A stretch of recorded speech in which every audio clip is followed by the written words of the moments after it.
Hey, kia ora koutou e te whānau. Welcome back to another edition of Big Hairy News. How is everybody? I'm glad you're back with me. I believe, if I was being honest about it, I believe our wee Wookie is probably feet down in the UK. 17-hour flight at 7:45 last night. So the Wookie has entered the UK, I believe. So if you're in the UK, be aware. There is a ginger, angry Wookie walking around your streets at the moment. And to come and say good day to us and fill in for the Wookie is the lovely Clint Smith. Thank you, Clint, for joining us tonight. G'day, Pat. Thanks for having me, mate. I like the t-shirt. Let's just get that out there first of all. It's very good. The Nicky No Boats t-shirt. Well done, sir. Particularly apt because I think you're doing some work with the Maritime Union. Is that correct? Yeah. I've been working with the Maritime Union for a while now, and so we've been, working on this whole ferries issue, and it feels like we might finally begin to the stage of getting some new ferries to announce in a little while, and a lot of money down the drain, and for some slightly worse ferries. We're not really doing it as a story tonight. We do want to get to Ngahiwi really quick, but just one question for you about that. Are we going to end up spending more than $3 billion, including the break fee of $671 million, on the new second-hand Corollas? So what they're trying to do right now, the government, is work out how they're going to keep those infrastructure costs down on the land side, because that's what is the big part of the money. And so they will try some tricks. They won't do some of the necessary work in Wellington, because all that stuff needs to be replaced within 10 years, and they're going to do that as part of the program. They'll just say, we'll put it off for 10 years, and so it won't count. And there'll be tricks, stuff like that, stuff that goes on to the ports books rather than the government books. So they'll try and come up with a figure that says less than $3 billion. But there's always costs. But the problem is going to be, as I said, we could talk about this or not. I'm not going to. The problem is going to be, let's say they save $500 million. So let's say their figure at the end of their ledger is $2.5 billion, and then they'll jump and yell and scream about saving $500 million. But the product we'll end up with will be half as good as what the other one would have been. That's going to happen, eh? Yeah, and 3 years late, and and then some government in the 2030s is going to come along and go, oh, now we've got to pay to repair these wharves that should have been done in the 2020s. So now we've got 4 waters. We've got the 3 that we know about, and the ports. That can be the 4th water that a party might have to get in and clear up the stuff about. All right, let's not go down that path. I think we're all well aware of that, and I'm sure there'll be more non-news on it in the next few months that we'll cover as well. Kia ora whānau. Tonight on the show, we are going to be talking the 50th anniversary of Te Wiki o Te Reo Māori, Māori Language Week. We have got, actually, Clint, if you're watching us on YouTube, in the show notes, there's a link to a report that's been done showing how Kiwis can save $1.5 billion on their power, energy costs. And Clint actually wrote that report. So we do literally have the expert with us who's going to share with us. But it's not from your group. What's the name of the building group that's put it out? So it's the New Zealand Green Building Council that I did that report for. Yeah. So they've commissioned you to do it, basically. Yeah, cool. Also, Chippy has a bit of a chinwag today on Israeli sanctions and should New Zealand be doing it. And of course, one of the questions that will get asked is, why didn't this get done under Labour, which is a valid and fair question. He has an answer for that. And also, there's some interesting bits and bobs around polling at the moment. We're very much not about jumping up and down when people say, if the election was today, this would be the result in the House, because the election's not today. But if you're unaware, Clint has been an advisor for the Labour government, Jacinda Ardern, which means he's been on the 9th floor of the Beehive when these average polls, because it is an average poll, even though we're not reading too much into it for national. I want to know from Clint later on tonight, when you get these kind of polls rolling in, and the front-facing response is, we don't look at the polls. What really happens behind the scenes? That's what I want to know. So Clint, you are both a guest and a co-host and an expert tonight in several areas. So that's going to be fun. Lots of other bits and bobs going on tonight as well. Fun. I've got a few things to show you as we go through. But let us get into it. We want to welcome to the show the Chief Executive of the Māori Language Commission. We want to say hello and good evening to Ngahiwi, Apanui, kia ora, sir, and welcome to the show. Oh, kia ora, and thank you for having me. Unbelievably excited to have you. Been talking to your team for a couple of weeks now, and very, very excited to get you on board. Why don't we do this? Why don't we start the show with a really simple question around the Māori Language Commission? What is it? What is it charged with doing? And then let's get into Māori Language Week and the history of it and stuff. So tell us about the Māori Language Commission. What's it all about, and why do we have it? Okay, so the Māori Language Commission was established by the Māori Language Act in 1987. And as a result of the tribunal claim taken by Ngā Kaiwhakapūmau i Te Reo in 1986, the Act set us up, but it also made the language an official language of New Zealand, able to be used in the courts, those types of things. And our primary role was to promote the language as a language of ordinary, everyday use for all New Zealanders. We had another function to license translators and interpreters, to run proficiency tests. You probably remember all the kerfuffle about the bonuses, the Māori language bonuses last year. I had to tell our minister that it wasn't a bonus, it was actually a proficiency test, and that the unions in recent years have used it in their bargaining, in their collective bargaining. And I think there are about 14 agencies that had it included. And also to advocate for Te Reo Māori and to advise the minister on any matter pertaining to Te Reo Māori. Now, we went through 30 years, really, of banging our heads against the brick wall, because we had a situation where our primary audience was Māori communities. Okay. And one of the issues, and one of the good things about modern society, is that we have a choice about what we watch and what we buy and what we believe. So really what was going on, we were trying to revitalize a language in a vacuum, and in a Māori vacuum. And one of the things we started to notice was that, I'll take my oldest son, for instance, who went through Māori medium up until he was 13. Then he went to Wellington High. Mm-hmm. And apart from complaining about English, because he'd come home and say to me, "Papa, Pākehā's a dumb language." And I'd say to him, "Why, boy?" And he'd go, "You know, in Māori, an O is always O. Unless it's got a macron on it, then it's an O, right?" And I went, "Okay." And he goes, "But a double O in English can be U as in poop, U as in took, and O as in poor." Dumb language, right? But I also noticed after 6 months, he stopped speaking Māori to me. Oh. So one day I had this bright idea to say to him, "Hey, boy, why have you stopped speaking Māori to me?"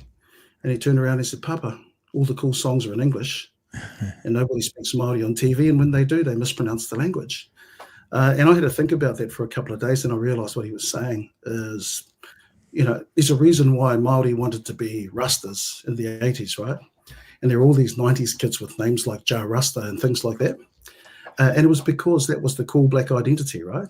And why they wanted to be gangsters in the 90s and so on and so forth, because that was the cool black identity. The only time Te Reo Māori was cool was when the All Blacks were doing the haka. Yep. And so what he was telling me was he didn't see his culture and his language being valued anywhere else other than when he was at kura or when he was on the marae or at home. So when I came into the job in 2015, it coincided with a review of the Māori Language Act. And in 2016, the Act was ramped up. We kept most of our functions from the previous Act, but the 2016 Act established Te TauraWhiri, which is an organisation who is focused on promoting the language to Māori communities. Mm-hmm. They have their own strategy called the Mahi Māori, and the Mahi are the two carvings that go up on the front, almost like a triangle on a traditional meeting house. So there's the Mahi Krauna, and then the Mahi Māori, which is Te TauraWhiri's strategy, and then ours is the Mahi Krauna, or the Crown strategy. And so you have one organisation focused on Māori communities, which is a hard ask, mate, because I ran a Māori radio station for about 8 years. Right. And we got complaints all the time. What you speaking Maori for? Waste of time, you know. Why are you playing all that bloody Maori music for? Play some country and western. I thought, holy crap. Anyway, we have that. And it's a tough role. And, you know, they've got a budget of 20 million, which is twice what we have. But I think in order to do to reverse all the damage from colonisation and the banning of the language in classrooms and the hitting of people for speaking Māori at school, it's going to take a bit more money than that to turn those attitudes around. And so we've focused really, the Māori Language Commission focused on the public sector and wider New Zealand and changing attitudes towards Te Reo Māori. And look, it's been a wonderful role. When I took on the job, I was asked, what is your vision for Aotearoa New Zealand? And I replied, a Māori-speaking nation. And they said to me, what, and not speaking English? I said, no, we're always going to speak English. But wouldn't it be nice if we could also speak Māori as well? And I remember the Māori Party put it up on their Facebook page. And probably 99% of the response to it was, who's this idiot? He's never going to achieve that. That's just stupid, right? And look, I'm a guy who believes in ambition. If you've got, if you're going to take on, you want to change the world, then give it a good boot. Don't just hide away in a corner and go, oh yeah, I'll just change it a little bit. You want to get stuck in. And in the roles I had been in prior to starting at the Commission, I'd met just heaps of Pākehā people who were saying to me they wish they could speak the language, but for a variety of reasons didn't, and they regretted it. And so I knew the goodwill was there. It was just that we had to find the way to unlock, that resource and to bring people into the whare, into the house, and to feel safe to learn the language, because for all of us, there are some hang-ups, right? Whether we like it or not, it's just the way it is. And one of the biggest barriers to learning Te Reo is, the fear of making a mistake. And when you make a mistake, people get offended. But making a mistake is one of the byproducts of learning. You're never born speaking perfect Māori, or you can't pick it up in a day or a lesson or whatever. It takes years. And I've had to learn, for instance, I was lucky I was brought up by my Māori speaking mum and my grandfather. So I had these two role models around. I think I was one of 5% of Māori children who could kōrero Māori in the 70s, right? And I think I probably took that for granted. I didn't realise what it was until really I was 18 and I started at university. And all of a sudden I was a star because I could, speak Māori. But, it's for me, this whole thing around promoting the language and inviting New Zealanders in is really, really important. Because, when you watch, for instance, you look at the linear media now, the traditional media, everybody's pronouncing Māori words properly. People are saying kia ora, no mai. Sky has been fantastic. I have to admit, I was in a bit of a pit last year, really depressed about what was happening in the public sector. And then I watched the Olympics and Sky come on. Everybody's using Te Reo, right? And they're using it and really trying. And I can remember Eliza McCartney speaking at the whakatau for the Olympians in Paris, and speaking so beautifully. We followed up with her later on to find out what she was doing. And because she's traveling around the world, she can't attend a class. So she was learning through an app. And, and this is another thing. We have this huge shortage of teachers. One of the things that hasn't been done is there's been very little investment in the Te Reo Māori infrastructure. So when we had this flash new act come in 2016, we're basically turning around to a really old infrastructure and saying, hey, old fella, you've given us about 100,000 speakers. We now want 1 million from you. But we're not going to give you any more food, and we're not going to give you any more teachers and all the rest of it, right? But we still expect 1 million speakers from you. And that's not going to happen. It's one of the things that we have been really pushing is put some investment into education. Because the way that it's set up at the moment, our job is to promote and herd people towards learning institutions to learn the language. But if you look at the tertiary education, for instance, they'll tell you that for every person in a class, there are 2 on a waiting list. If you speak to the MOE, they will tell you that for Māori medium, this is for kura kaupapa, that right now we need 3,000 teachers. So that tells you in those 64 schools, you divide that 3,000 by 64, and that's how short they are. But get this, in English medium schools, it is 30,000 that are required to meet the demand. So, we're in a situation where people want te reo and see it as important. The problem is we can't supply the demand. And my worry is that people will get tired of waiting and switch off. So what do you do? What's the projection? What's the plan to try and provide teachers to this vast number of people that want to learn more? Well, I guess the first thing that we're doing is working on, improving the attitudes of all New Zealanders. At the moment, it's 74%. We actually got a guy who sent in an OIA saying, oh, no, that's all rubbish, and where did your chair get this from? There's no way that it's 74%. Well, bro, we every year from about 2018 onwards, we have run a variance survey.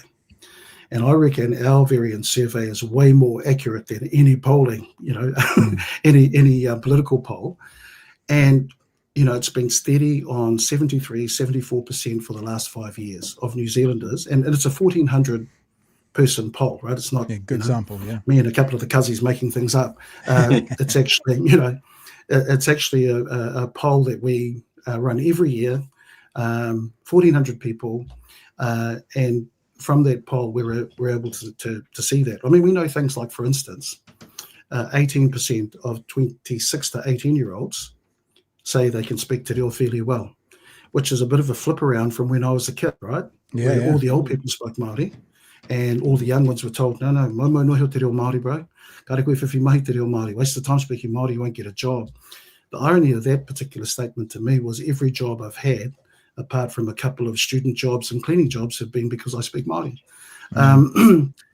But, and then on top of that are the benefits of te reo Māori schooling for Māori children. If you have a look at the stats, kura kaupapa, or Māori medium schools, have the highest NCEA success rates in the country.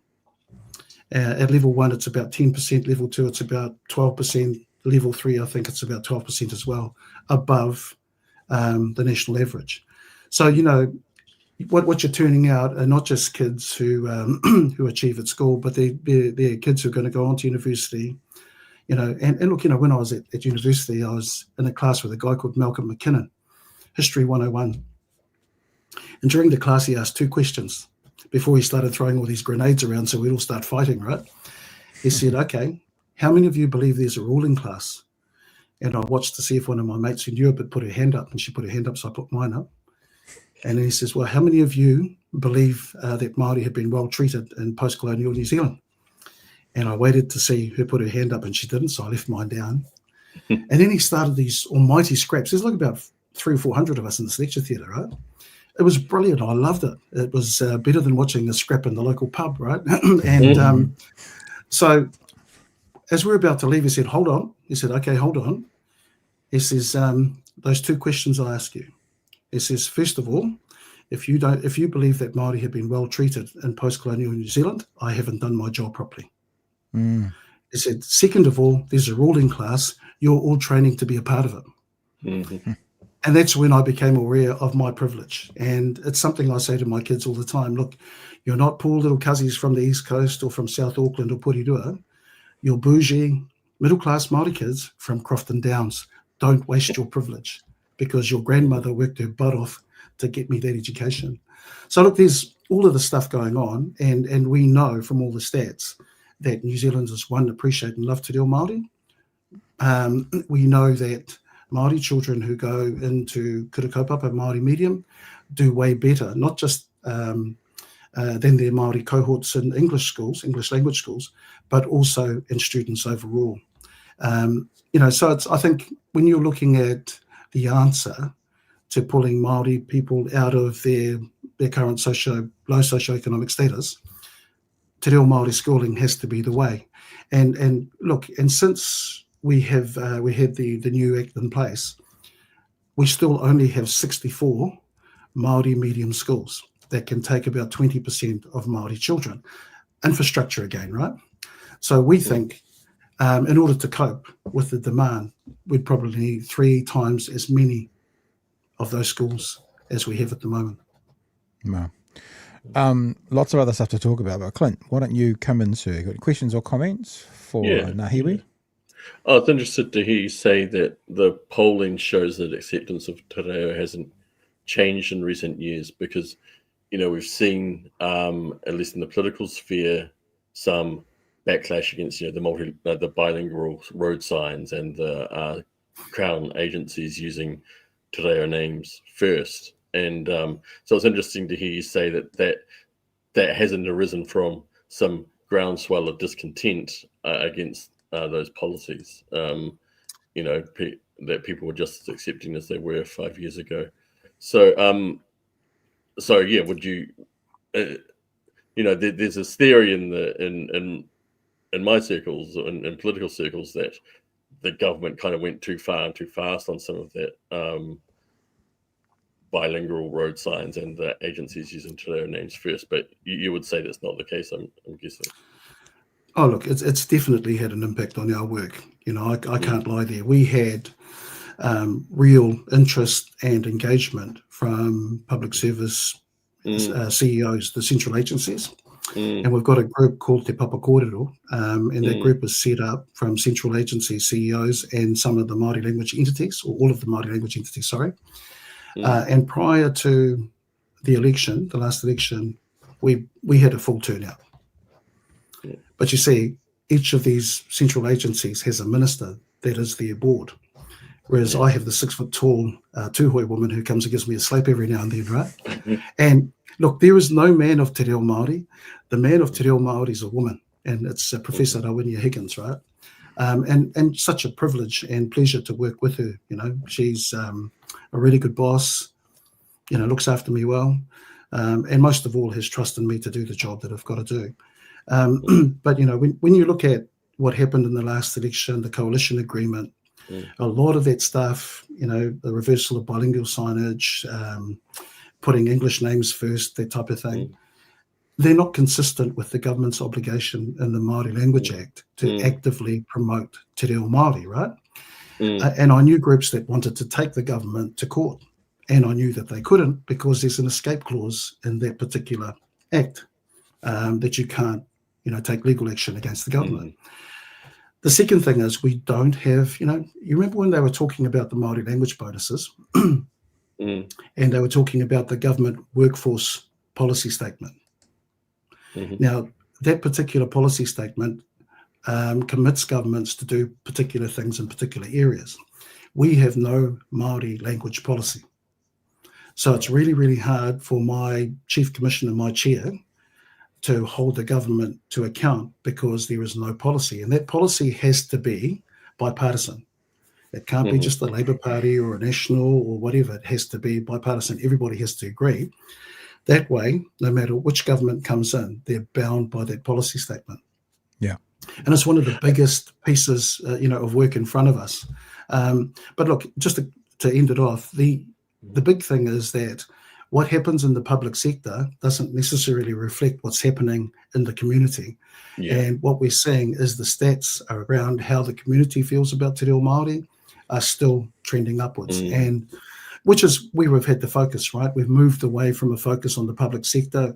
We're working with some really, really good partners. We signed an agreement with Downer last week. We're on the verge of doing one with both Fonterra and Z Energy. I don't know how it's going to affect the price of butter, but we have also have an agreement with Sky.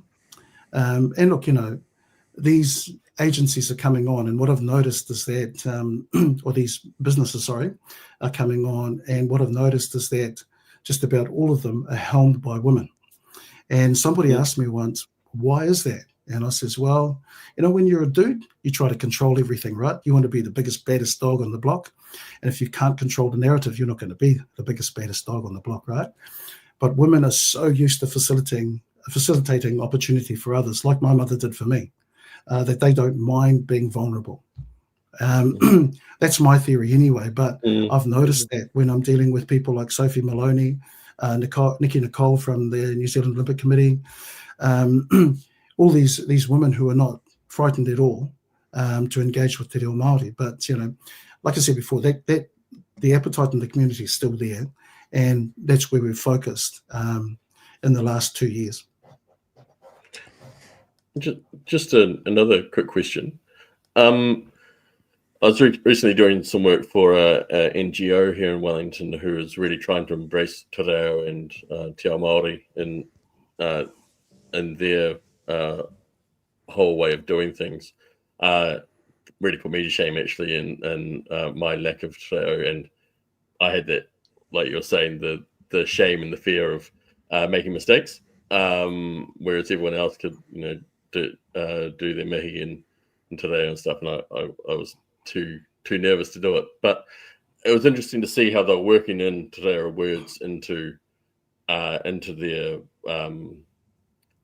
communications to their members and on their website and things like that. And I wonder how you feel about that. I guess not hybridization, but the use of Māori words into English in New Zealand. Like I noticed, like Pat, starts to say mahi, and that those words are more words are coming into New Zealand English from Māori, and I wonder how you feel about that. Oh, look, I love it. It's all part of the normalization of the language.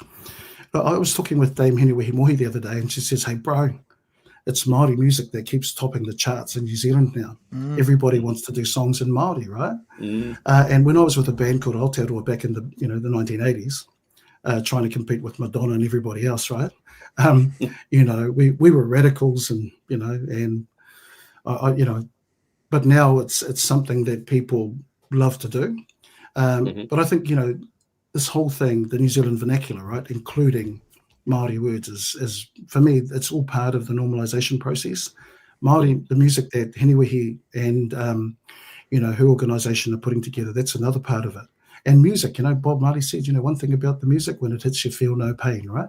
So it's a perfect way to normalize the language. But also using words like mahi and puku and kai, when we speak in English, we used to call it makeha, right?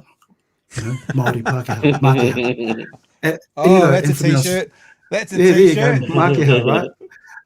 And I used to think to myself, come on, learn the language, you lazy buggers, right?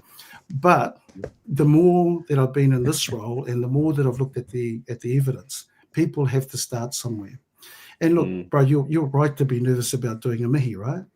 Because, we've had to really push the message of manaakitanga, kindness and care to learners, because, mate, you got no learners, you got no language. It's as simple as that. And look, if they turn up and you're mean to them, nobody goes back to somebody's house who's mean, Go there and they start yelling at you, give you a hiding or whatever and send you home. You're not going back there. And yet we would do that to learners, right? I mean, there used to be a time when my organisation, if you dared mispronounce a word on TV, they'd take you to the cleaners, right? And we've learned over the years that if you take people to the cleaners and the press, they're not likely to be your friend, right? So I don't know if you guys remember back in probably about 2017, 18, when a story broke about Radio Hauraki. Yeah, the name. These two older DJs, right? You remember that? Yeah. And look, and my comms person had the pen poised, had the PR all written, and boom, was going to send it out. And I said to her, hold on, I'll give Dean Buchanan a ring and just see what's going on. And so I rung Dean, and he says, nah, that's BS. Those two older DJs shouldn't have said that. There's no official pronunciation. And we've got Scotty and Stacey in helping us out with te reo. So we came up with this idea to launch the official pronunciation of Radio Hauraki, right? And we did that a few months later.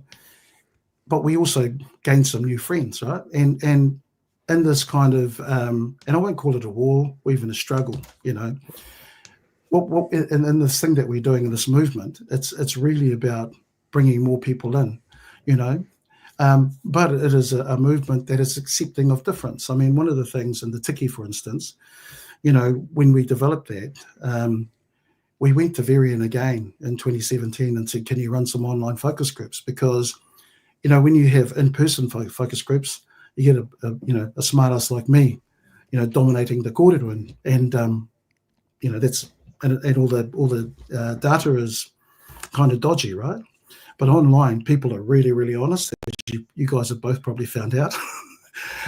And So for me, when the themes came back, there were three of them. One was that the brand had to be distinctively Māori. Mm-hmm. The second one was that it had to be contemporary, so you couldn't have something frighteningly traditional that people couldn't, relate to. Yeah. But the third thing and most important thing was inclusion. And those rainbow tongues are there for a reason. Look, and for certain church starts painting them out, then we'll know why, right?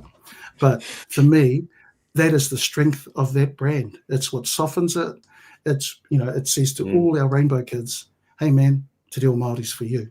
And, the brand recognition now is through the roof, and we're really, really happy.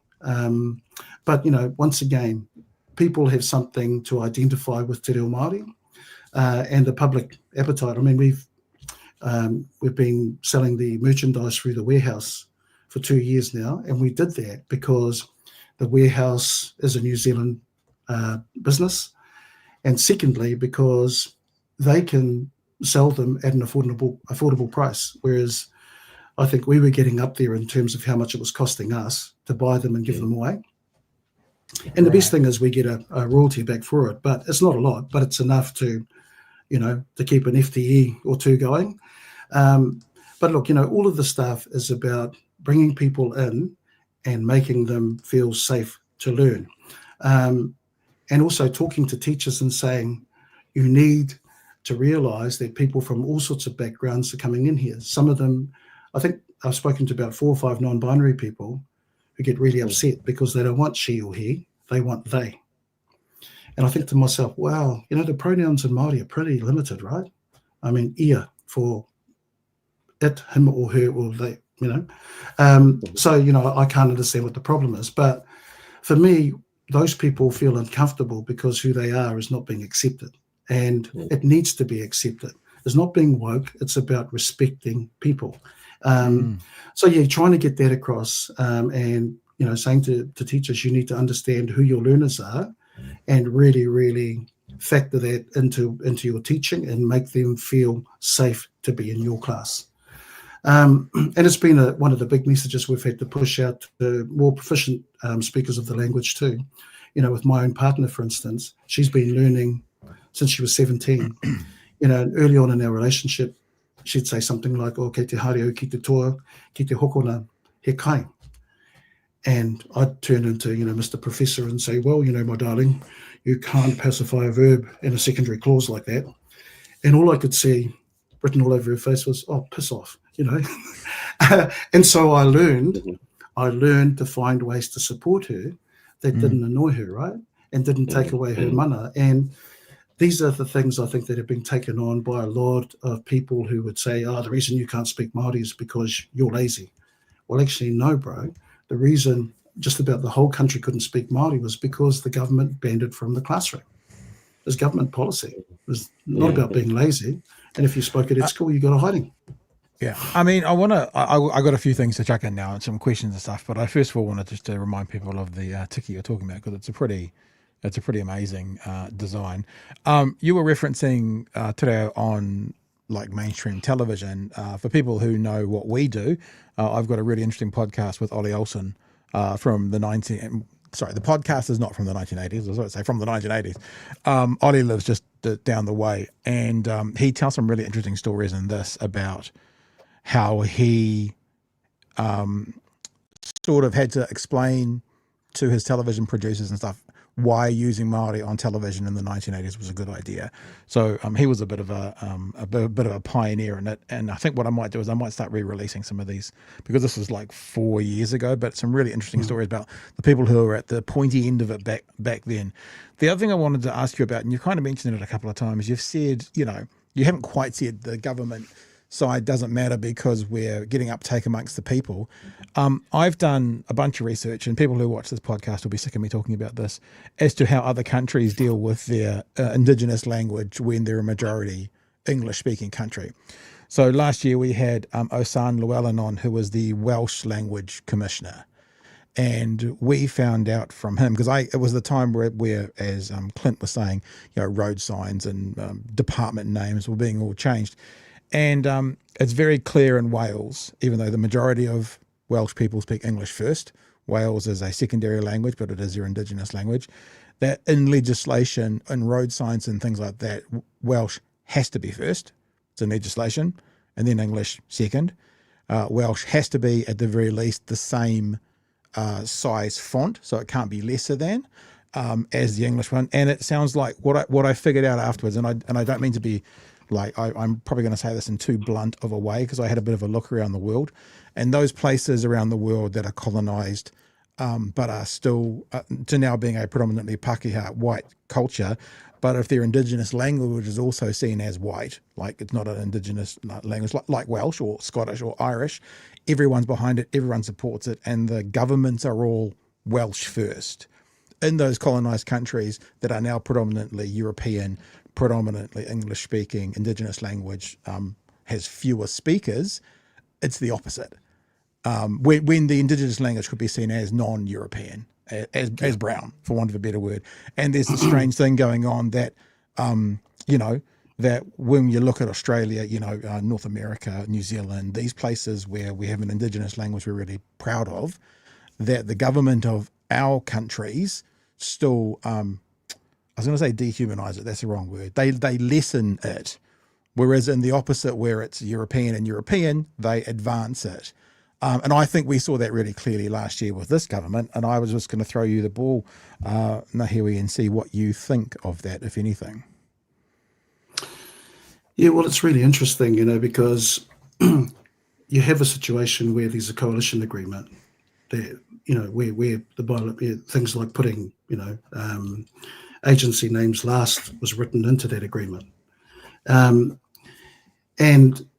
the thing that I look at when I look around the world and I look at other Indigenous languages, particularly Indigenous languages of people that look like me, there is a struggle, right? Because those countries have been colonized, and then settler governments have moved in, and they've established a system of government and all the rest of it that's not based on Indigenous values.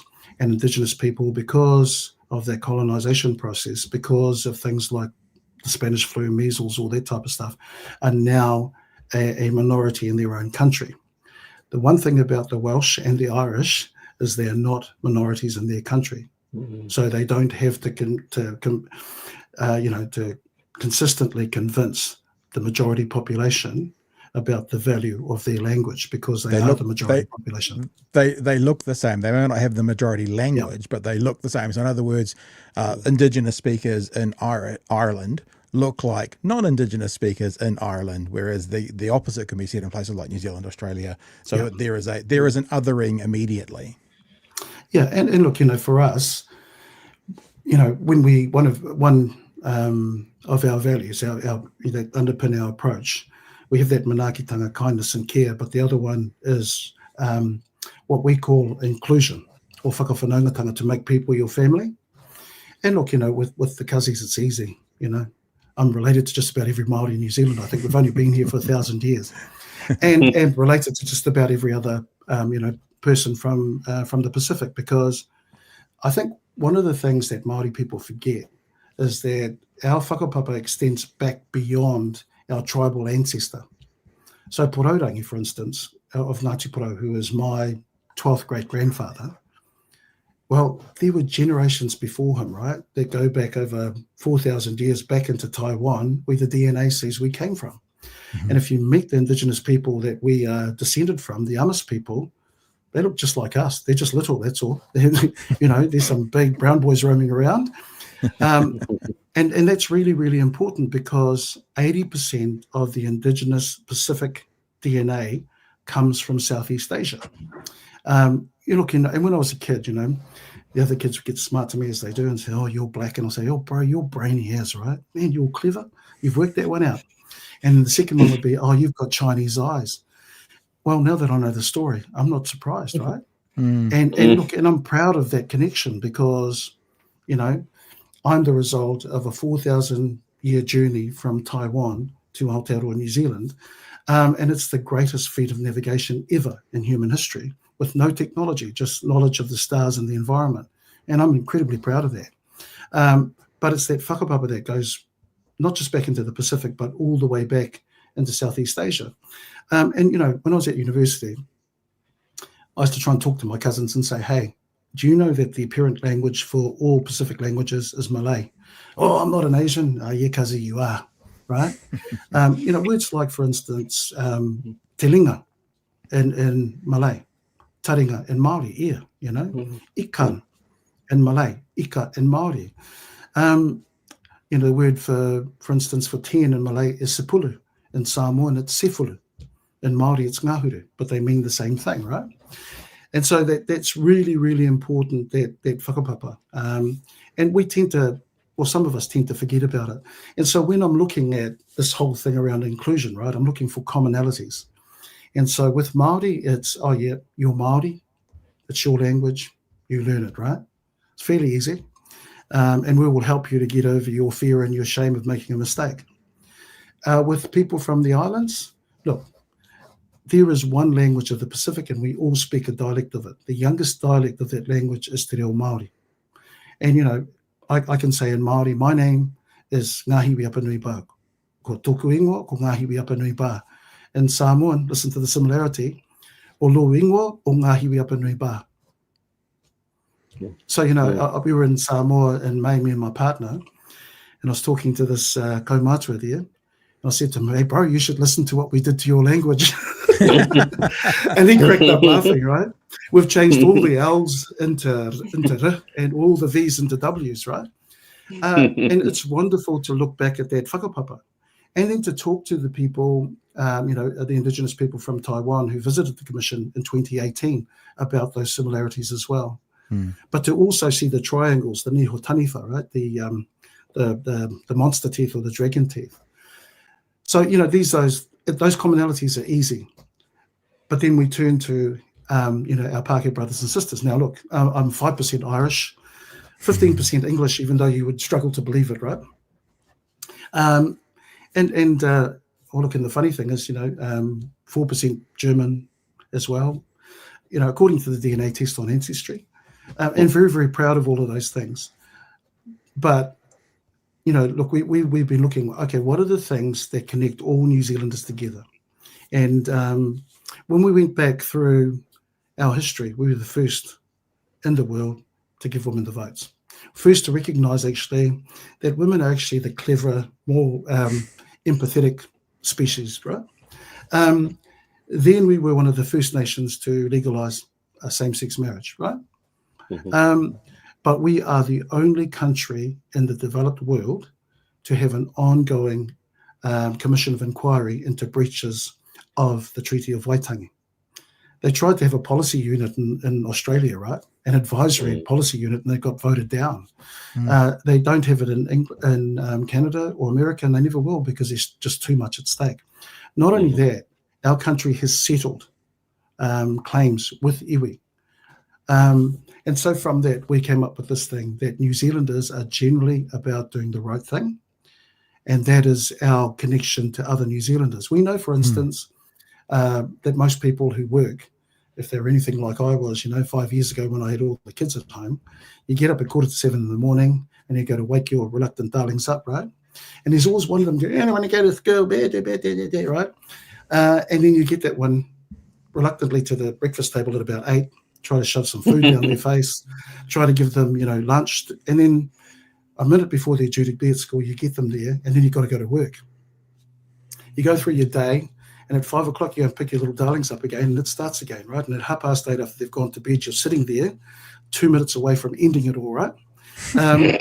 And we know this. So when we're promoting language learning to parents, we're looking at those types of things and saying, look, what's the best time for you to learn? And it's generally when you're a bit fresh in the morning, right? From about 9 to 10, 9 to 11. All of these types of things that we use to try and understand our audience and to find a way to fit the language into their lives. And look, we also did this thing around what's our mission. And after we'd gone through, a day of talking, it was we want to take the language to all New Zealanders. Okay, what have we got to give them when we get there? Well, a language that connects them to our country. We're not a European nation. We're not an English nation. We're situated in the Pacific. So trying to, saying to them, when you speak to Reo Māori, not only does it connect you to the country, but it connects you to the Pacific as well. And then the other thing was, okay, what is our key measure? And our benchmark, really, our key measure is the percentage of people who value Te Reo Māori. That's our key measure. So, that was a really important exercise for us to go through, because, we really wanted to understand what it was, and we were offering to New Zealanders when they came, into the House of Te Reo Māori. Once again, looking at that important value of inclusion. How do we include all New Zealanders in what we do? And look, I've been called a sellout by academics in particular, who think I'm selling the language out to non-Māori, which is a load of rubbish, right? Everybody in this country, including Māori children, are vulnerable to social marketing or commercial marketing, right? What they see, on social media, that's cool. If they're a young woman wandering around in very little, that's cool, right? If they're a dude swearing and doing rapping and whatever else, that's cool. And trying to fit Te Reo Māori in there sometimes is really, really hard. But, one of the things we've really loved is how media organisations have taken on Te Reo Māori and really made the effort to reflect it in their broadcasting. Sky, TV New Zealand, 3, you guys, and a whole bunch of others who come in and who say to our kids, and to say, well, to all New Zealand kids really, Te Reo Māori is valued. Mm-hmm. Mm-hmm. Hey, Ngahiwi, it's been amazing having you on. Ironically, I'm not sure if you or Clint are aware of this, but we haven't actually talked about Māori Language Week yet. We've been talking about amazing things, but it's much longer than we said to have you for. I really appreciate your grace of being with us, but we have you here actually to talk about Māori Language Week. Do you have it in the last couple of minutes? Do you want to just touch on anything and tell us about it? Tell us what's happening, and then we can say goodnight and thank you for your time. Look, we've had a wonderful Māori Language Week today. I mean, we started yesterday with the parade in Wellington. Mm-hmm. And it's always a good thing for us. We sit at our desks every day banging away on computers, but we don't often get opportunities to meet the people who are impacted by our work. So when we have the parade, we're able to meet these people. And look, there's nothing cuter than a little kid, right? A little blonde kid with a moko on and things like that, saying, "Kia ora, ko waito ingoa," right? And these are the things that we really love about Te Wiki, seeing the support for the language, seeing, the tiki and all the other stuff on the Sky Tower, for instance, has been incredible.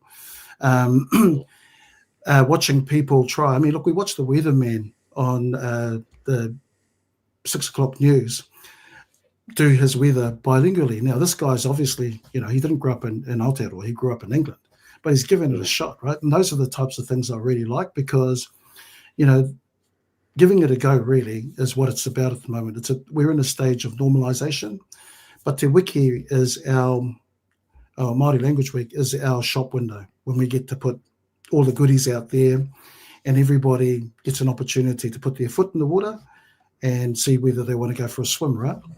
And look, we have an invitation. There used to be this thing that we were forcing Te Reo down people's throats, which is absolute rubbish. What we issue to New Zealanders is an invitation. If you don't accept it today, that's cool.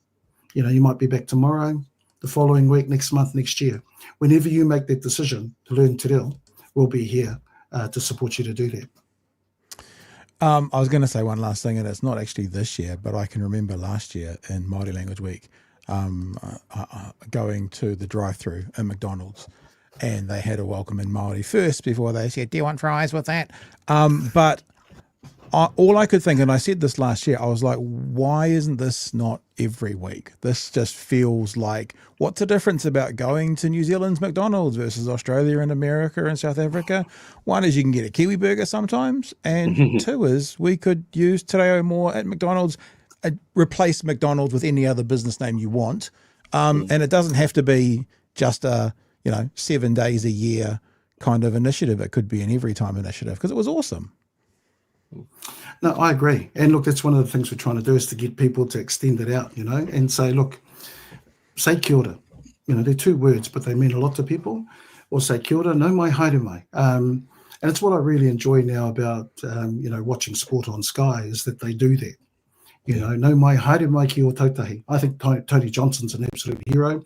I've watched the old guy, Mr. Nisbet, trying really hard to pronounce Māori words properly. And, those guys all deserve a pat on the back. Everybody who gives it a go. I mean, for me, Te Reo Māori is easy because I've had it since I was a kid. But for others who are coming in there, like you doing your mihi, Clint, it's a bit of a harrowing experience, right? You're worried about making a mistake. There are times though where I'll make a mistake and then think to myself, "Oops, I hope they didn't pick that one up." But look, it's something that we would love to be able to get businesses to do, to use the language all the time and to feel really comfortable to do that. And as we extend the number of private organisations that we have a relationship with, we can probably get to McDonald's. Probably fatal for me though, mate. If I stop talking, I'll start shoving food down my throat. It's a bit like that. I think just to wrap up, and Clint, you can have a last thought next, but I think the idea of making mistakes needs to be more like welcomed on board.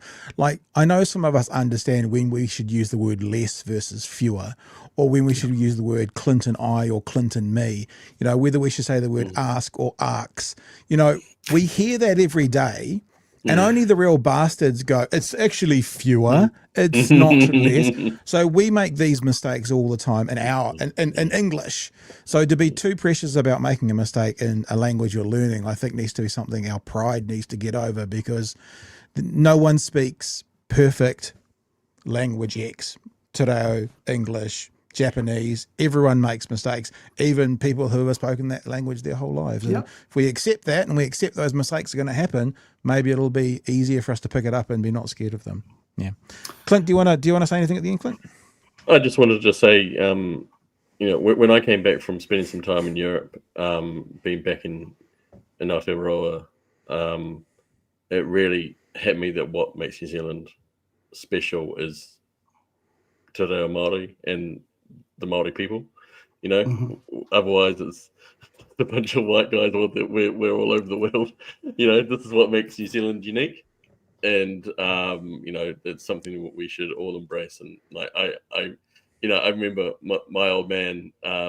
He's pretty set in his ways, but even back in the day, he'd always call things like half pie, and he'd say tai ho, and I said to him, "Do you realize you're using Māori words there, or bastardized versions of it?" And he's like, "Oh, really?" I'm like, "Yep, you're doing you." But that's it's a feature of our whole culture that you won't find anywhere else in the world, and I think that's what makes this country rich. Yeah, and I think it's the willingness of more and more people now, to put their feet in the water and try it out and learn. But I don't think what we've done and what we are doing could happen anywhere else. I love this country. I usually last about 5 days in Aussie. I want to come home. I went to America for the first and only time in 2018. And the 4 or 5 days I spent there was more than enough. I mean, people, we go to the UN and they're toting guns. It's kind of like, go on, make my day. And I thought, I'm not going to make your day because I'm getting out of here. And I get back home. And look, for us, we have governments that are supportive and we have governments that are not. And our job is to keep on keeping on, regardless of what the political climate is, and to keep on promoting the language to the people that matter, and that's our community. That goal of making Aotearoa New Zealand a Māori-speaking nation is one I'd love to come back and see in 50 years' time. At the moment, we've got this thing called Te Pūtahi Mahara, which is a digital time capsule. So for people out there who want to do that, go to reomaori.co.nz, and you can't leave any smelly socks or things like that there, but what you can do is leave a video of yourself saying kia ora or doing a mihi, so that in 50 years' time, your grandchildren can open that up and go, look, here's my grandfather murdering Te Reo Māori. No, I'm just joking. I'm just joking, right? Well, there's my grandfather showing pictures of me speaking Māori or whatever. But look, thank you for having me on. It's been a real pleasure. And I hope, that your ears haven't dropped off. I think that your headphones, Pat, might be keeping your ears on, right? They're all good. It's been an absolute honour, Ngahiwi. As I said, I've been excited for this for weeks. So thank you so much for coming on. We'll have you back anytime. And thank you for all the work you're doing as well. Those of us, I always kind of describe myself and my Celtic background as I'm kind of so white, I'm almost pale blue. But I've always felt quite connected to the Māori story because I'm connected to this country. And if I'm connected to this country, then the Māori story is a part of this country, which I feel like means it's a part of me. Maybe not through bloodlines, none of that, but I've always kind of thought that way. So really appreciate the work you're doing and the grace you're showing for being with us tonight. And in general, helping us, those of us who are still learning, have a space and place to learn. So thank you. No, my pleasure. And as the fourth great-grandson of Benjamin Fox, the first Irishman to ever settle on the coast, I think we might be cousins, my bro. There you go. All right. Thanks, Ngahiwi. I really, really appreciate your time. Ngā mihi. Cheers. All the best. Thank you. We just go home now, eh? We done? That was pretty freaking awesome. Yeah, in love with that. Yeah. Normally, Clint, when I come out of this, because I tend to dominate those conversations a lot, I always say to Chewie, do you got any thoughts? You got any thoughts on that, Clint? Do you want to share any thoughts on what we've just heard? Just reiterate what I said, that when I came back to New Zealand, that's the Māori culture, the Māori language is what makes New Zealand after all what it is. Totally. Otherwise it would be pretty boring. So yeah. Well, I mean, those colonized countries, especially in the South Pacific, the only way you tell them apart, really, like if you had a blind lineup with just looking at people, is their native flora and fauna and their indigenous culture. I mean, how do you tell New Zealand apart from Australia when you're in another part of the world? It's the flora and fauna, which is that's more difficult to put in in your overhead luggage. You'll get arrested for putting the flora and fauna in there. But taking part of the indigenous culture, the language all around the world, that's what makes us unique. That's our unique selling point, if there's any capitalists out there. So yeah. Just a couple of chats. The first one is it's a nightly one from Citizen Gold that says 459 days at most until the next election. And I just found this funny. There's a difference between less and fewer. Yeah. I can tell you what, I am one of those people that it sticks in my head. But the thing is, you don't ever say it, because that's the wanker says it. The wanker corrects you. It's a very simple difference, actually. Is if you can count it, it's fewer. If you can count it, it's fewer. So it's I don't know why I was going to say cell phones. I've got fewer cell phones because you can count them.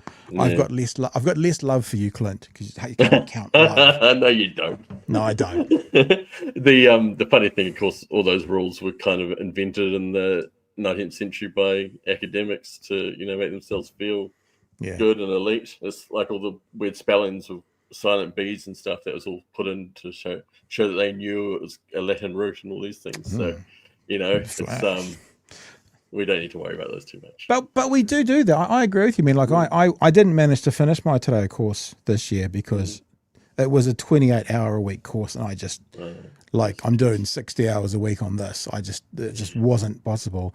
But even within the course where you've got all the safety and all the freedom, and and you're learning, I still look at words and I'm nervous, and I like Māori pronunciation. I think it's actually not a difficult one to intellectually get because it's very phonetic. I notice, and I've told this story before, when I'm sending out merch, if it's a Māori street name, I'll look at it once and I'll know how to spell it because it's phonetic.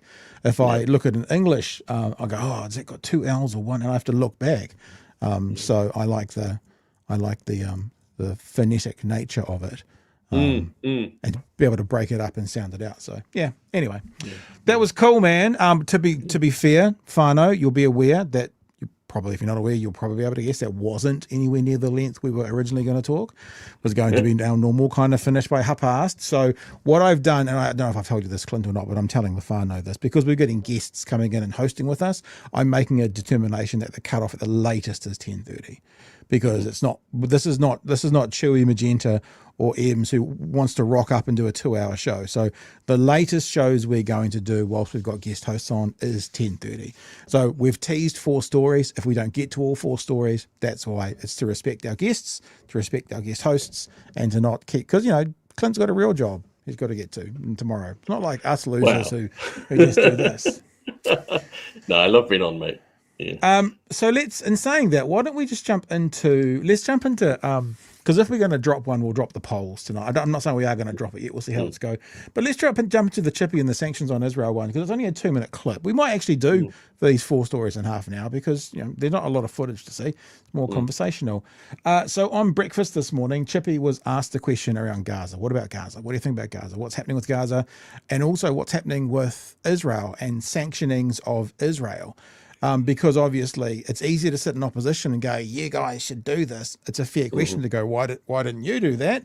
He has an answer for that. But I guess the same thing could be asked, there was horrific bombings in Gaza in 2014. Why wasn't this looked at then? This is not a new conversation. It might be a heightened conversation for obvious reasons of recent times, but this is not the first time this conversation's been around. So let's have a look what the question and the answer as to what Chippy said, and then we'll have a bit of a chat about it. I want to turn to the war in Gaza now and the pressure that New Zealand is under to take a stronger stand. Now, sorry to interrupt already. I do struggle with the word war in Gaza. You think about war as two combatants going at it, not like one combatant just being able to hover because the other combatant has no weaponry to reach the helicopter and just sporadically target and shoot. So I'm just putting it out there. I do struggle with that word war for this, but we'll keep going. Yesterday, I asked the Prime Minister to reflect on the pro-Palestine protest that was held over the weekend, calling on the government to impose sanctions. And here's what he had to say to me. If you look at the trade ties, for example, between Israel and New Zealand, they are very, very small, very, very tiny, basically zero.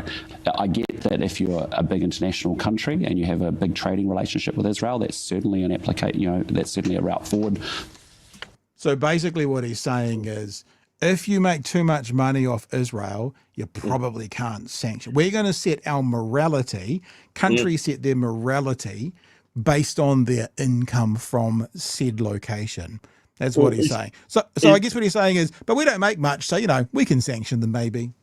Well, isn't he almost saying it's not worth doing it for us because we trade so little with them? But if we traded lots of them, then you'd say it's too expensive to sanction them. So probably fair for us to give Chippy a chance to answer rather than speaking all over it. So let's go. What difference would sanctions actually make? It's the fact that we have a small trading relationship with Israel doesn't mean we shouldn't do the right thing. Israel is well outside of international law, well outside of acceptable defence behaviour, and New Zealand should send a clear message that we're firmly opposed to that. Sanctions would do that. I think it's time for New Zealand to impose sanctions on Israel, and it's time for New Zealand to get on with it and officially recognise the state of Palestine. The government's clearly made a decision on recognition of Palestine. They're just not telling us what it is, and I think that's an interesting point. They're going to wait a month to talk it over, like it's going to be better in a month or something. So Chippy's basically saying he thinks that they have made a decision. They're just keeping it to themselves at the moment. God knows why, but that's what's going on. Really lacking in transparency. Yeah, I want to talk about that because Labor now wants, as you've just said, New Zealand to recognise Palestine as a state, but you didn't do that while you were in government. Why the change now? We took that position to the last election.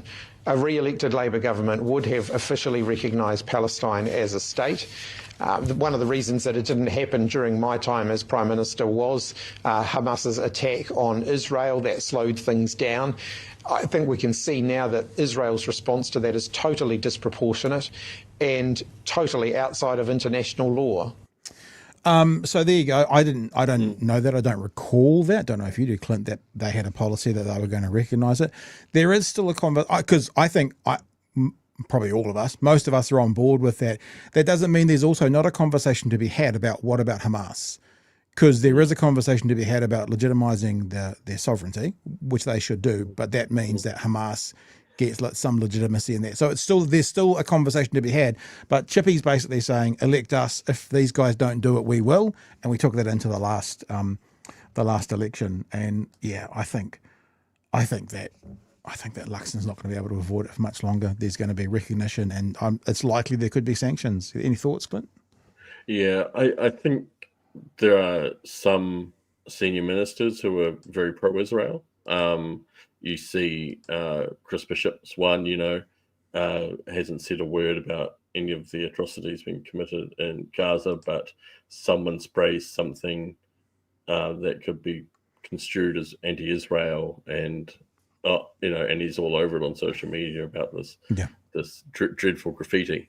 And obviously there was the comments from one of the ACT MPs about the protests on the bridge, and I think Seymour himself has been pretty pro-Israel in his stances. So I think there is division in the government, and it's a matter of whether it becomes too embarrassing for them to be so out of step with public opinion and world opinion on these things. And I think times things have changed. One of the first times I came on BHN, I think was early last year, and we were still having feeling we had to be pretty careful about how we talked about things. And I can understand why Labour going into the 23 election wasn't broadcasting its policy to recognise Palestine statehood, and wasn't talking about sanctions against Israel at that point, considering October 7th.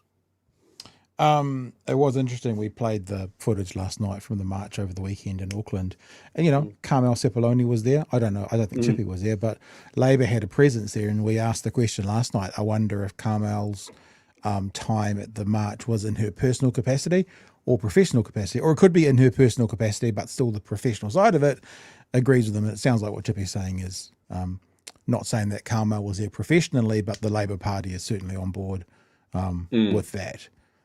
And I mean, like, how many things? It's stupid to say we're too small to make any difference, because that means we'd never do anything. Yeah. I mean, are we just those nuclear weapons in the 1980s? We're too small. I mean, we can't make an impact. South African rugby night, we're too small. Not going to make a difference. I mean, even women for the vote. With the time, we're a tiny country, too small. It's like that's not how you make, humanitarian decisions based on your size and popularity. You make humanitarian decisions based on what's best. And what seems to be best is definitely, that Gaza gets recognised, and then questions, I think. I don't know if it's a morality issue or not, but certainly if any other, we did this the other night, if any other country in the world had sent rockets into 6 other sovereign states this year, would we be umming and ahhing about whether we should sanction them? Would we really? If it was Latvenia, let's make up a country, and they'd stuck rockets into all of the, would we be kind of going, we should probably, we'll see. No, of course not. Of course not. And that does come back to what you think you said, I think, Clint, which is there is this connection not just to some senior national MPs, but to that conservative Christian world that influences the right quite heavily. And it's talking about disproportionate response. That conservative Christian worldview has a disproportionate control factor in Western governments. You certainly see it in America, and I think you see it in elements of New Zealand as well. It's a big voting base in all Western countries, and they can't be seen to do anything that might lose them those votes. But it's time. It's time. It's just time. So I just think that goodwill has evaporated. People, not to put it crudely, but after October 7th, I think there was a feeling that Israel was going to hit back, and that people felt like didn't have a moral position to say they couldn't. But man, that was 2 years ago, and what's happened in that time since has just evaporated. I should have had this. I should have had this queued up. But what we often do is when we're talking about this, we go to YouTube and we write Gaza drone, and that's all we put in. And as we're talking, when you're talking about it's been 2 years, we show footage like this as we're talking. Yeah. This is not Hiroshima the day after. This is Gaza right now. Yeah. As far as the eye can see, that would be a hole from a 2,000-pound bomb. But look at it. It looks like an apocalyptic view in a movie of somewhere that's been bombed or somewhere that's been abandoned, like Planet of the Earth, for 10,000 years. This is Gaza. This is Gaza. Yeah. So, and I mean, like, I normally get a little warning when I show this stuff because it belongs to Associated Press, but I'm going to keep doing that. Because when Clint, you say it's 2 years, we then show that and go, and this is what they've done. You look, no one could look at it and go, oh yeah, proportionate. Yeah, I think so. That seems fine. And they just wouldn't. Yeah. Speedlocked NZ says, if trade so low, we have nothing to lose. Spine up. I think you're right though. It's both ways. It's like, it's so small, so it won't make any difference. Well, then they shouldn't also stop you. Oh, it's too big. Yeah. It will hurt us. Well, then it will be a good impact on them. So, you can argue it whichever way you want. There's always an excuse to be made, isn't there? As we are familiar with this Prime Minister. Yeah. Hey, dude, this is a real interesting one. And you are the man to have because you literally wrote the book. Now, tell me about these guys again. The New Zealand Green Building Council, is that right? Yeah. So they're an organisation I've done some work with over the years. They have some products. They're basically an industry body. They've got about 400, 500 members, architects, construction companies, developers, and they like Homestar and Greenstar. You might have heard of those. They're like the when you want to get your building rated as energy efficient and stuff. They're the ones who administer that. But they also talk to government and try and get good policies along. And we were having a chat when we were reading about businesses going out of business because there's not enough gas, and we thought, well, let's have a look at how much energy households consume and if there's ways that could be cut back. So because we live in a world dominated by US media, when you're saying gas, you're meaning natural gas, LPG. Natural gas. Okay. Natural gas and LPG. Yeah. So this is the new report. Heat pumps could cut household energy bills by 1.5 billion every year, and help protect thousands of Kiwi jobs. I'll just read the first paragraph or two. A new report released today by the New Zealand Green Building Council reveals a major opportunity to tackle New Zealand's energy crisis while delivering significant benefits for households, businesses, and the wider economy. With fossil gas supplies in terminal decline and energy demand rising, the country faces increasing energy costs, business closures, and job losses. But the report protecting industry jobs and household budgets as the gas runs out shows that accelerating heat pump adoption could help erase pressure on the energy system, cut costs, and help keep Kiwi businesses open. Now, you are literally the man who wrote the document. I'd love to hear some more information on this. I do have to acknowledge I had plenty of help both from Building Council and through the experts who reviewed it. But so you don't have to acknowledge that. You don't have to. You can if you want to be nice. You don't have to. So I'm kidding. So the guts of it is everyone's always said, "Oh, residential is a minor part of natural gas use. It's not worth worrying about." In broad terms, we used to produce about 200 petajoules of natural gas a year. A petajoule, what's that? It's a shitload. Now 200 shitloads. Good, gotcha. With you. Now production is down to 100, and that drop has occurred in the last 3 years. Wow. The projection is that it will be production will be down to 36 in a decade. And so hang on, let's talk this through as you're saying it. So 200 shitloads, 200 petajoules. Did we use all of that? So so we used all of the 200. So going to 100, it has probably doubled the price of it or something similar, because if we used 200 the year before, then 100 ain't enough. So how did that work? Methanex has been closing down for sustained periods. That they they've just reopened recently, but for and explain who they are. Methanex. Methanex is the factory in New Plymouth that turns natural gas into methanol and then exports it. Okay. That they're the largest consumer of natural gas in the country. They consume about 50 petajoules a year. So when they turn off, it's a big thing. So production is meant to go down to 36 in a decade's time, and Shane Jones has been advised that it could actually be much quicker, because as it starts to collapse, no one will put money into investing to keep it going. So the fields are closed down. So there's a huge collapse in the supply of natural gas. Hey, well, we don't want to be burning natural gas ideally anyway, right? It's the climate change causing gas. But there are industrial uses that are impossible or hard to change, like Methanex, like fertilizer production, like lime production, and some other things that you need very high temperatures as part of their processes. And then we use 30 petajoules a year for electricity production, and it makes out 10% of our electricity. So we're losing all this gas, and it supplies a bunch of our electricity, the most expensive electricity. And so as that supply balance is getting worse, the price of natural gas is going up, and it's forcing the price of electricity up as well. And so we're seeing all these manufacturers close down, blaming energy prices. And the proximate cause of that is the natural gas running out. There's also the fact that, you have like a dry winter and things like that. But let me ask something. I want clarification. Sorry, dude.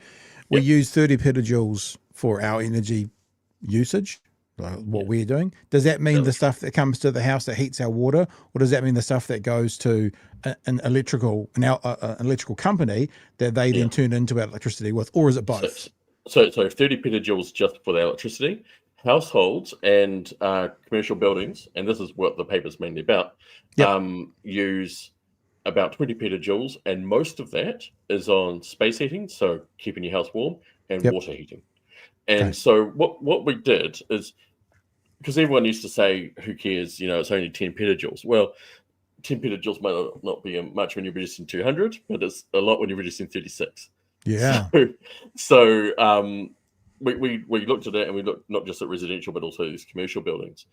And we said, well, what they've just done in the state of Victoria, where they're also having natural gas issues, and it's a whole complicated other reason, is they've said we need to get households and businesses over to using heat pumps, not only for the space heating, but water heaters, which heat pump water heaters are quite rare in New Zealand. Only about 3% of households have them so far, but they save a huge amount of power. And it turns out when you run the numbers, and this is what I spent a lot of time in Excel documents doing, is if we could move the heating of both the space and the water in households all over to heat pumps. So currently there's resistance heating, right? Like just your bar heater, and the classic cylinder water heater you have uses 4 times the energy that a heat pump uses. If we move those over to heat pumps and move the gas over to heat pumps, you save 18 petajoules of natural gas directly, and you can save up to 30 petajoules of natural gas that's been used as electricity, because that all that natural gas that's been burned to electricity is basically being burned on the cold mornings to supply electricity to heat up homes. And so if we could be more efficient about that, you're right, we then free up all this electricity and this natural gas for our industry. Because if we don't, the current plan, or what's happening currently, is we lose our manufacturing base, and then we're essentially stuffed as a higher income country, right? We're not going to get rich by having tourists and selling milk powder. If we lose these manufacturing companies, not only do we lose the jobs and the income that they create, but we have to then import all the high value stuff that we've been manufacturing here instead, and we just get poorer. So so the calculations were really exciting. It's not something that I was expecting, or the Green Building Council, to realize just how much energy could be released if we could move over buildings over to heat pumps. And in fact, when they went and talked to government agencies and ministers, they were really surprised as well. And they said, look, have you got your numbers right? And I see today ECA coming out and saying, hey, we should be using heat pumps more, guys. And it's like, yeah, we should be, because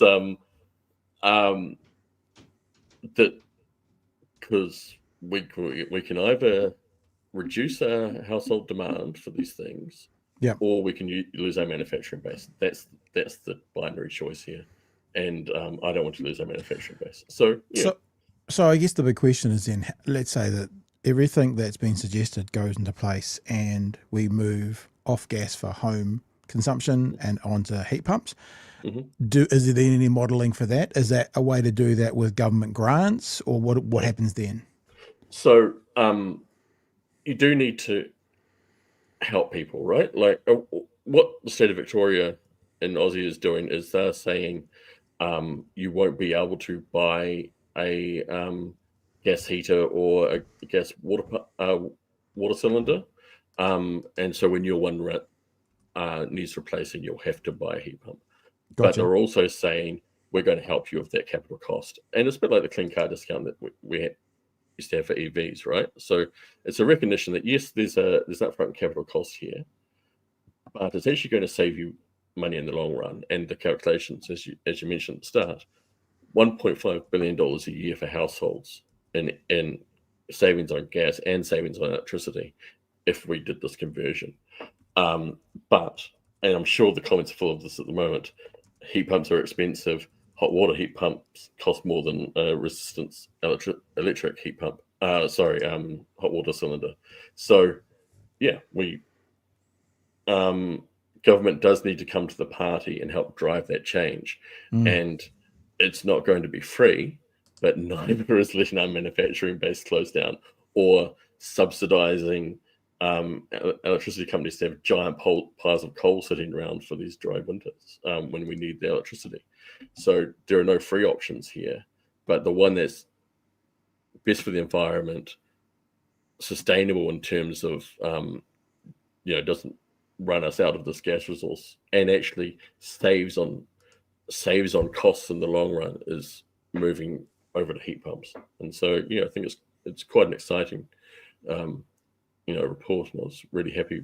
It's really interesting. And I think I like when we have like data and numbers that can show us what it's doing and how to fix it. So there's a problem, we can solve it, and then I guess the gas can be used on the other things. But eventually it's going to run out. I guess the last question is, is there any research or data looking at, like Shane Jones is freaking orgasming himself over opening up new gas fields. Is that something that could also, provide more petajoules, or is that just a lot of, pardon the pun, hot air, which he could also use to perhaps power a small town? So there's a number of things there. First, like, even if they started exploring today and discovered something nearly immediately, it would take 10 years to get that production online. So that doesn't save us. And the amount of new stuff you would need to find to arrest the decline in production is off the charts.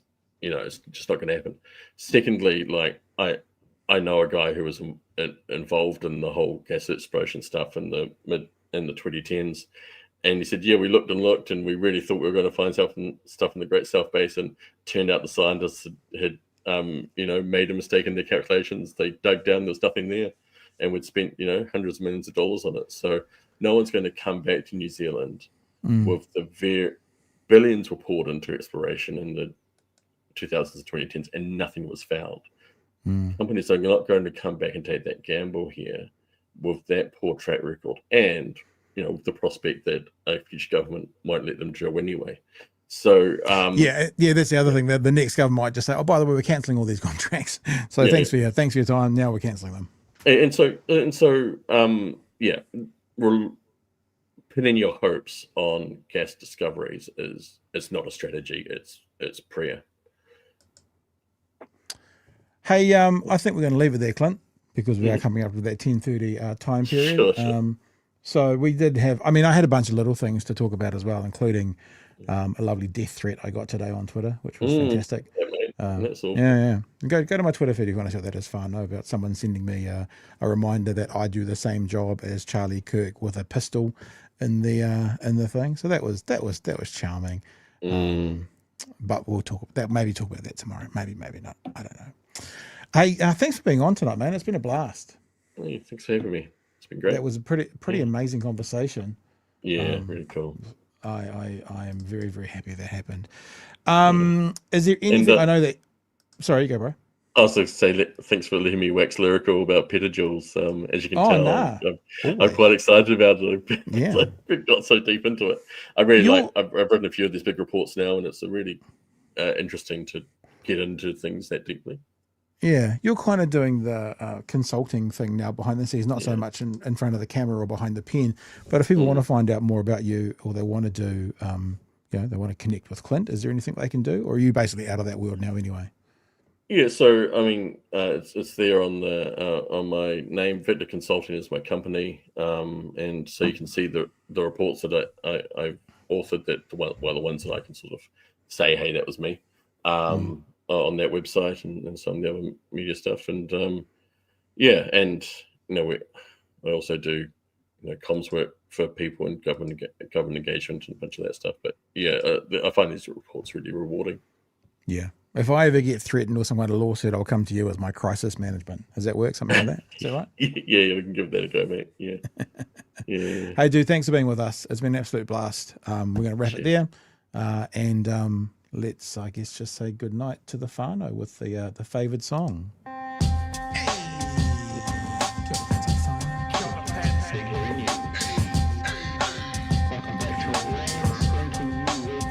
Help us settle a debate, whether it be thoughtful or funny, even if we're all creatures of hate.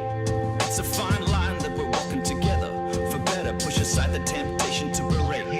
Let's take a note of the corners we stand in. As many points as the hairs on my chinny chin chin. When the news that we're watching is hairy, knowing all the things that we need to be wary of.